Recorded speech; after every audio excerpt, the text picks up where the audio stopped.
Oke, kita sudah di penghujung segmen nih. Saya ingin ke Mas Heru Dewanto. Mas Heru Dewanto, artinya kalau tadi Emil Dardak dari TKN Prabowo Gibran mengatakan ini bicara top of mind. Jadi artinya meskipun hanya 2 menit, meskipun hanya 1 menit untuk menyanggah, mungkin meskipun pertanyaannya harus mungkin disampaikan agak adalah gitu yang ya. ada di top of mind gitu, Mas Heru. Oke, Mas Daniel, pertanyaan saya yang sama, Mas Daniel. Bagaimana Anda menjawab ini, Mas Daniel? Ya, sorry, agak gimana, Mas? Artinya, kalau tadi Mas Emil Dardak itu mengatakan dalam waktu yang memang sangat sempit ini, setidaknya ada pemikiran yang utama dari gagasan dan visi misi yang memang menjadi bawaan kita masing-masing tiap-tiap paslon.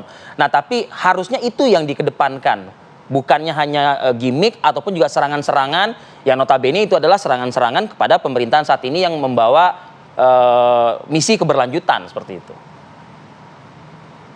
Iya, tapi kan itu yang disampaikan oleh Caimin, hampir seluruh yang disampaikan Caimin itu masalah substantif ya.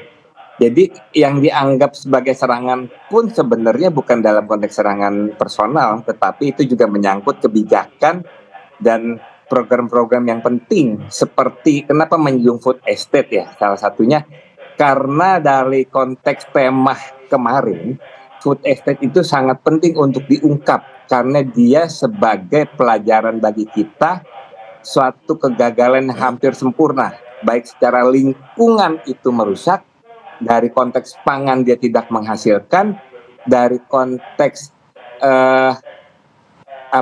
perencanaan dia juga tanpa AMDAL sudah dilakukan pengerjaan, sehingga bukannya dalam konteks yang personal, tetapi ini sebagai contoh agar kegagalan food estate tidak diulangi oleh pemerintahan yang berikut.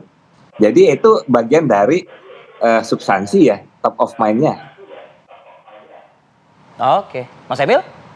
Ya, kalau kita kembali kepada food estate, pola pikirnya sederhana sebenarnya, bahwa kita ingin bukan hanya Jawa yang menikmati lahan agraria yang baik, maka ada tindakan afirmatif, dibangunlah jaringan irigasi, akses, mekanisasi, penguatan unsur hara tanah. Nah, proses ini gradual, tergantung dari dari kondisi awal tanah itu sendiri.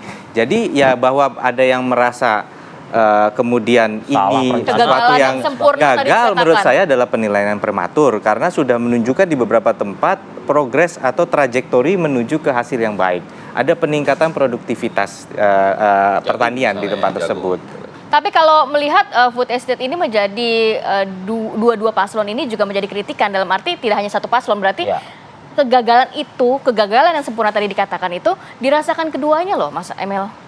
Ya, tergantung, makanya perspektifnya kan dua-duanya ingin memberhentikan. Jadi sedangkan kami memikirkan bahwa masyarakat Kalimantan, terutama Kalimantan Tengah, ingin hidup lebih sejahtera. Mereka ingin lihat apa sih yang bisa dilakukan pemerintah untuk membuat tanah kami lebih produktif. Nah, inilah yang paling penting karena ketahanan pangan. Mereka ingin menjadi daerah yang agraris, mereka ingin menjadi daerah yang bisa menjadi lumbung pangan. Nah, ini niat tulus inilah yang diwujudkan kemudian dengan dukungan infrastruktur, dukungan sarpras. Dan sekali lagi afirmasi tadi, nanti siapa yang garap lahannya? Petani-petani setempat juga. Cuman sudah dibangunkan semua. Jadi istilahnya pendekatan cross sektoral. Jadi bukan hanya Kementerian Pertanian, semua kementerian ikut urun partisipasi di sini. Integrasi, oke. Mas Heru sudah bergabung lagi, Mas Heru bersama kami. Ada kendala secara teknis Zoom ya sepertinya ya. Apakah suara bisa mendengar, Mas Heru? Terdengar nggak suara saya? Terdengar, aman. Mas Heru mungkin boleh menanggapi tadi 02. Ya, Mas Heru boleh menanggapi pernyataan Mas Emil terkait seharusnya dengan waktu yang singkat. Para paslon ini termasuk juga Mahfud MD juga bisa menjawab dengan padat, jelas dan juga secara substansinya bisa dijawab begitu. Tanggapan Anda? Pak Mahfud sudah menjawab dengan tegas, jelas dan padat. Kalau dikatakan belum jelas, tegas dan padat, itu perlu kita evaluasi lagi. Tapi yang perlu saya sampaikan di sini, statement bahwa yang mengatakan bahwa Pak Mahfud atau Mas Ganjar atau pasalon nomor 3 itu jelas-jelas tidak melanjutkan program yang ada sekarang ini, itu juga misleading menurut saya. Kenapa? Karena slogan kami jelas, percepatan. Apa yang ada akan kita percepat, tidak hanya kita lanjutkan. Terkait misalnya hilirisasi, kita akan mempercepat, bukan yang menghentikan. Yang kita akan percepat, kenapa? Karena kita tahu apa yang harus dipercepat. Misalnya masalah terkait dengan hilirisasi nikel. Hilirisasi nikel yang ada sekarang ini perlu dipercepat. Kenapa?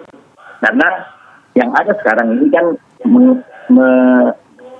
mengandung atau memiliki isu lingkungan yang cukup serius, misalnya. Kemudian yang kedua adalah bahwa nikel yang diproduksi dengan satu teknologi ini hanya bisa memenuhi pasar dari salah satu negara. Ya, sementara kita tahu bahwa pasar EV di dunia ini hanya 25% yang bisa dipenuhi oleh China. Sementara kita tahu 75%-nya adalah mobil-mobil EV dari Eropa dan Amerika. Dengan teknologi yang sekarang menggunakan asam sulfat, saya ingatkan sekali lagi, asam sulfat ini teknologi yang digunakan untuk ekstraksi nikel, itu ternyata tidak bisa dipakai untuk dijual ke negara Eropa Amerika. Itu masalah hilirisasi. Kalau kita bicara green inflation, kita harusnya lebih fokus pada istilah yang lebih baku sekarang itu, yaitu just energy transition misalnya. Kalau kita bicara just di sini, Pak Mahfud akan sangat senang menjelaskan apa yang dimaksud dengan keadilan dan just tersebut. Jadi menurut saya agak kurang pas untuk mengatakan bahwa Pak Mahfud tidak secara solid menjawab pertanyaan-pertanyaan dan dikatakan bahwa kami tidak melanjutkan semua program Pak Jokowi. Tidak, kita akan mempercepat bagian yang kita anggap memang harus dipercepat gitu. Singkat saja, Mas. Baik, cuma singkat aja. Jelas jawabannya bahwa paslon 03 dalam konteks ini dan 01 itu tidak akan mengambil posisi untuk menjaga bahwa Indonesia nggak bisa ujuk-ujuk ikuti tren dunia, karena kan mau dipercepat tuh. Nah, kita nggak mau ke susu justru. Jadi jelas jawabannya. Hati-hati ke susu. Rakyat kita jadi korban. Itu sebenarnya. Dan jadi bahwa melanjutkan dengan terminologi mempercepat, artinya begitu ditekan dunia global kita nggak bisa berdiri. Melanjutkan tapi jangan ke susu. Hati-hati, ya, itu yang digas Mas Gibran. Jadi itu misleading dalam konteks bahwa mengatakan melanjutkan tapi mempercepat. Dan nggak bisa melanjutkan tapi mengatakan bahwa capaiannya itu jelek. Nanti di luar debat lain lagi itu. Ya, jadi, ini di luar debat kan? Enggak, maksud saya di dalam debat ya begitu. Akan-akan yang ini enggak, yang ini enggak. Nah, lebih daripada itu bukan berarti Mas Gibran singkat saja Bang Ege. Enggak bagus sama sekali. Sampai di tengah tuh saya akui delivernya semuanya itu bagus. Nah, sekali lagi bisa Mahfud atau Caimin yang juara, tapi Mahfud itu saya anggap sangat solid ketika redistribusi itu nggak terjawab sama sekali. Soal impor pangan relatif tidak terjawab sama sekali. Bioregional itu juga ada terjawab, tapi kuat Caimin di situ gitu. Tapi yang jelas kita apresiasi ketiga cawapres kemarin juga menghadirkan edukasi dan juga menghadirkan debat yang masih luar ada biasa, satu lagi ya? yang terakhir nanti kan 4 Februari. Tapi saya saksinya loh, redistribusi tanah dilakukan dan disampaikan Mas Gibran. Saya menyerahkan sendiri. Baik, tapi Bapak, waktu kita sayang sekali sudah habis. Reforma agraria ya kan waktu kita habis di sini. Terima kasih banyak Bang Ege. Bukan sertifikasi, bukan legalisasi. Mas Emil, Bang Daniel dan juga Mas Heru sudah bergabung pagi hari ini. Terima kasih Bapak, sehat selalu untuk semuanya. Sukses juga untuk Anda semua juga.